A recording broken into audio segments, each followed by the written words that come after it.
want me to put all this here D&D? Somebody's gonna play like a big old badass. Thanks for all that D&D. Oh, hey, greetings programs. It's your old buddy Hankerin now here, and we just got a truckload of D&D up in here. So as usual, we're gonna play like big old badasses. Now, what the hell is in front of me, you're wondering to yourself? Right when you thought you knew what old Hankerin was up to, what, 3D terrain, getting into the craft game, you know, illithid sucking on your brain? Nope. It's 2D time. Let's try that again, but we'll use the echo filter. It's 2D time. Nice. What the heck are you up to, Hankerin Inferno? Well, hey you guys, the channel has done marginally well this year. For 10 months of work, I pulled in almost a whopping $270. So there's how much you make doing YouTube.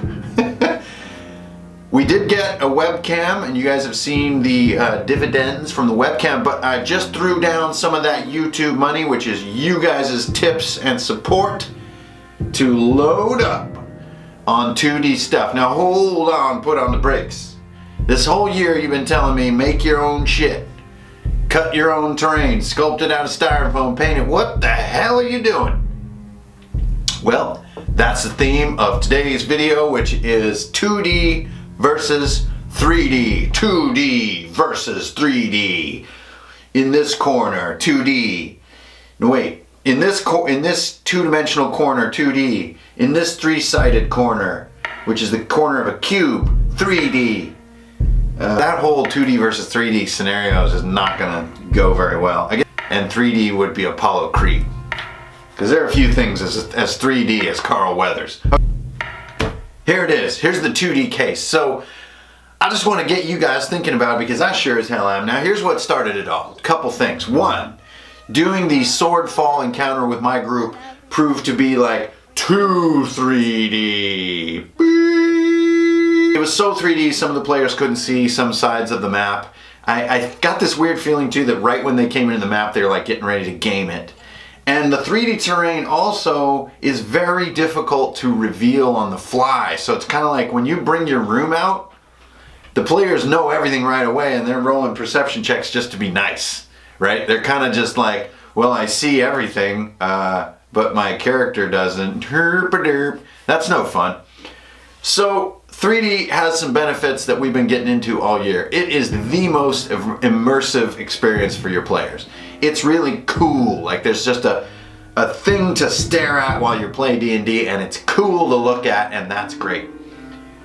We are about to go into a huge dungeon. Now, I've modeled this dungeon that I'm building off of Ravenloft and Tomb of Horrors kind of combined. Just as far as its structure, its size, its, you know, the challenges and stuff like that.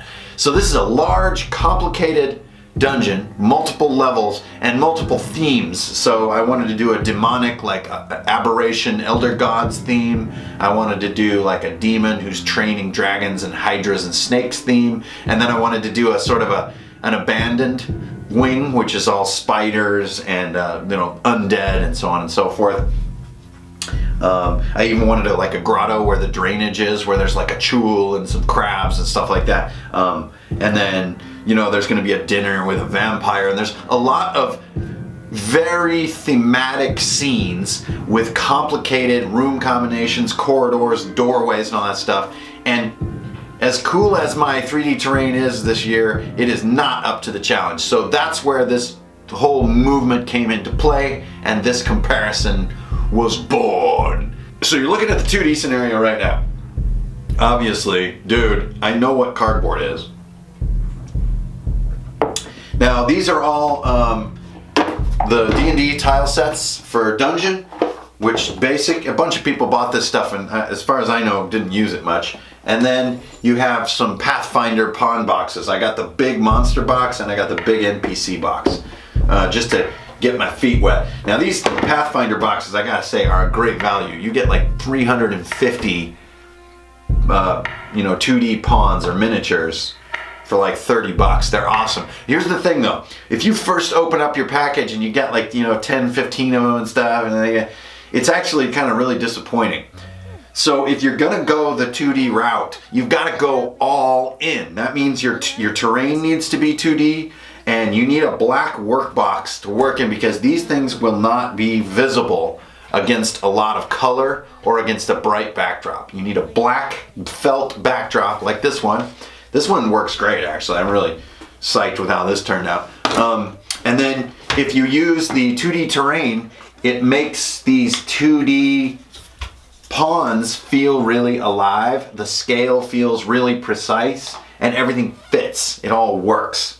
I do have one recommendation. If you're gonna go the 2D route, looking at how the dungeons are built and stuff, cut all your player movement in half. So all the proportional movement of the game world will be the same, but to keep everything as a tighter game, kind of more like playing Card Hunter, or I don't know, more like playing, I don't know, almost Darkest Dungeon, how they can only move sort of 3 spaces forward and back. It's gonna feel like that as you're moving up and down the corridors. Okay, so what are the advantages of 2D, Hankerin? What the hell are you doing? First of all, I needed to custom build lots of story and sets of enemies, and frankly, I do not have the cash or the time to dig them all up with 3D plastic minis.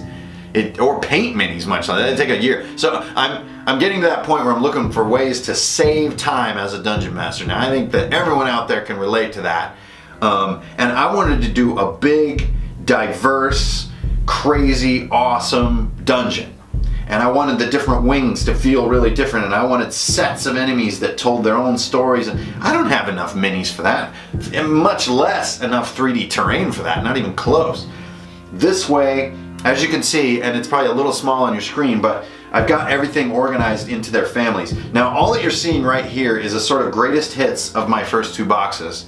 And this is how many minis you can set up with the bases that they include. So I got some more bases coming in the mail so I can get an even bigger selection. But I just basically went through both boxes and I did a sort of a greatest hits selection and put them out here for you guys along with this dungeon concept that I'm doing. Now you've got different groups, like right here we've got a bunch of player characters, and this is my first advantage that I want to describe for using the 2D pawns, the hero and NPC boxes. It would be an awesome experience, and I found myself already doing it just looking through these, of picking a pawn, a character, and then like this guy, I love this guy, building your character based on that. It's just like in my character creation video, how you pick your mini first. This selection is so huge, you can get a ton of flavor in what character portrait you pick. It's like the portrait that would be on your character sheet, only done by a killer badass artist. So it's great. There's a ton to choose from, a ton. And I only have these few boxes. There's like 12 more boxes.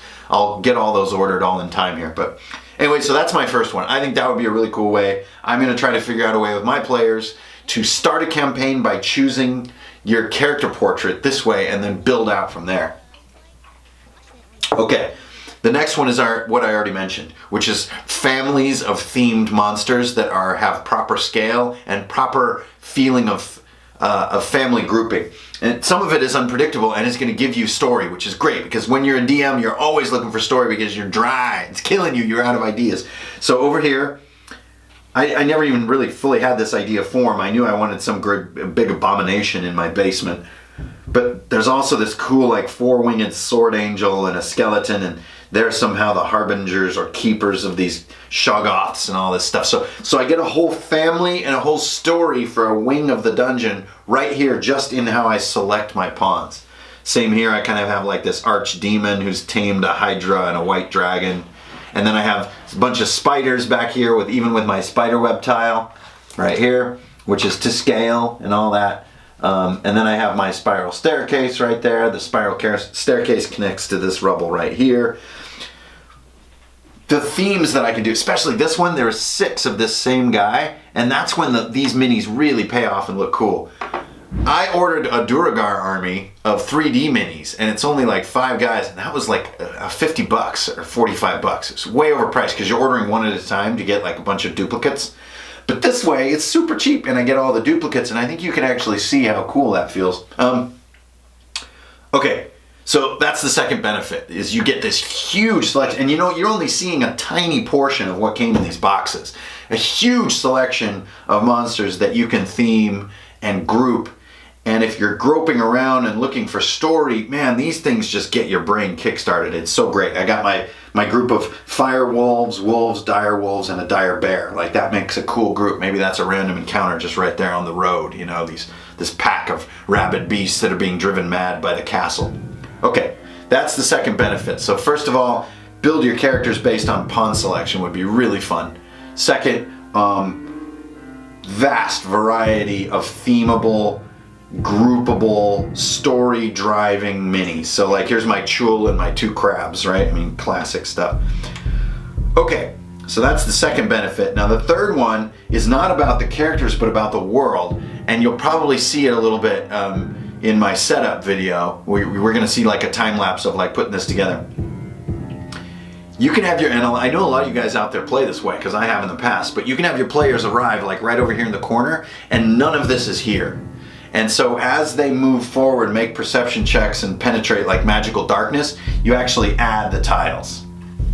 So they, you know, that's just not there, it's just black. And then when they get in and they explore it, you add it. So you get a super effective fog of war. Everything stays tidy and organized and to scale. And you don't get that cheesy feeling of exposing your entire set of rooms right when you bring the terrain out for the players. You get to build it as you play. Another cool thing is this would serve as a sort of a progress bar, so that guys could come back the following week and we would have this board halfway assembled and we would continue to fill out the dungeon, and that would be super sweet. So when you open up this box, okay, so that's reason number 3 is fog of war, modular terrain, let the characters explore. If you get one of these, this is just the dungeon tile set, well, that WotC does. You're gonna open it up and your first thought is kind of gonna be like, I don't know if it's that exciting. That's sure as hell how I felt, because it just isn't that, you know, crazy and wild and epic. But if you just slow down a little bit and think in terms of what your players are gonna get out of this, you'll see that this method is really effective. One thing that you can do that I have set up here, I thought I had it set up, is you can take a corridor like this one, and when the players come on in, you could, here, well, for the sake of argument, the minute they step in there, you switch that corridor out, corridor, pit, right? Same size. So you switch the corridor out and put the pit down, and it's a really simple way to spring a pit trap. In 3D terrain, the pit traps just never feel right because you've set such a high expectation for the 3D really representing the shape and texture of the world that you can't do a pit. It just looks wrong. But here, everything is so flat and consistent that this feels perfectly consistent as a pit. And the players stay in the game. I love this too. They include a tiny little square corpse. So you can have them search the corpse and find out, oh my God, it's me in the future. Okay, so that's the 3 benefits that I'm seeing of the 2D terrain. It's going to let me execute this large, complicated, ever-revealing, and monster-themed dungeon for my players.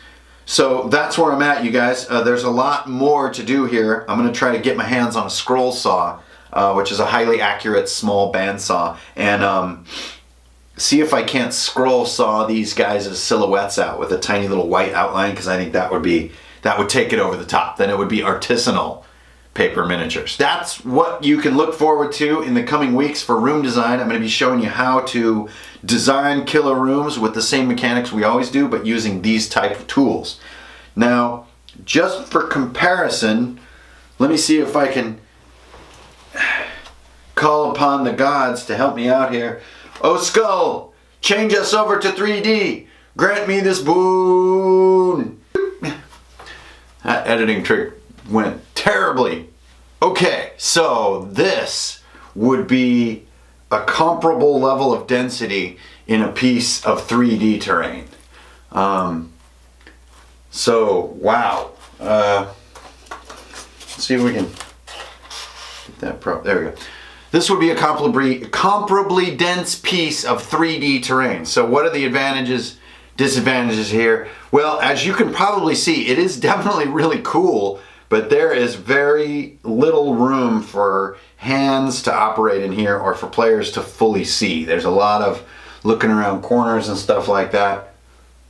Boop. It has a lot of texture and it's really photogenic and really cool, but I'm very limited to how many pieces I've created, the exact minis that I have. Here's my best matching little mini group, which is some Duragar miners. The doors can be difficult to sort of manage and navigate. Everything can get bumped and change quite easily. It's really cool though. It's really sculptural and fun, but man, are you limited in your storytelling and your dungeon design to the kind of materials that you have if you want to maintain that level of consistency that your players really get used to, and you definitely do. So is it hella cool? Yes. We've been doing it for a while now though, so we're gonna give the 2D thing a try. I hope this has been useful to you guys if you're out there considering whether or not you want to get all into crazy styrofoam realistic land, or if you want to give the pawn type approach a try. A lot of you guys out there, a couple of you with awesome setups, have been doing your own custom 2D setups with your own illustrations on little base and stuff. Those are awesome too. So if you can, post up in your comments down below, what are you guys playing? Are you playing 2D, Total Theater of the Mind, Dry Erase Madness, Crazy 3D, DM Scotty style 2.5D? What's going on? What do you like about either one? And let's figure out which way is the best way to be a big old badass. Let's do that thing together. So I'm gonna cut to the cool pan through, and I'll see you guys next time. Strength, honor, and multiple dimensions. This is Drunken and Dragons, Hankerin Fernail with a weird sprockets. Sprockets. Sprockets. Touch him, love him, feel his texture.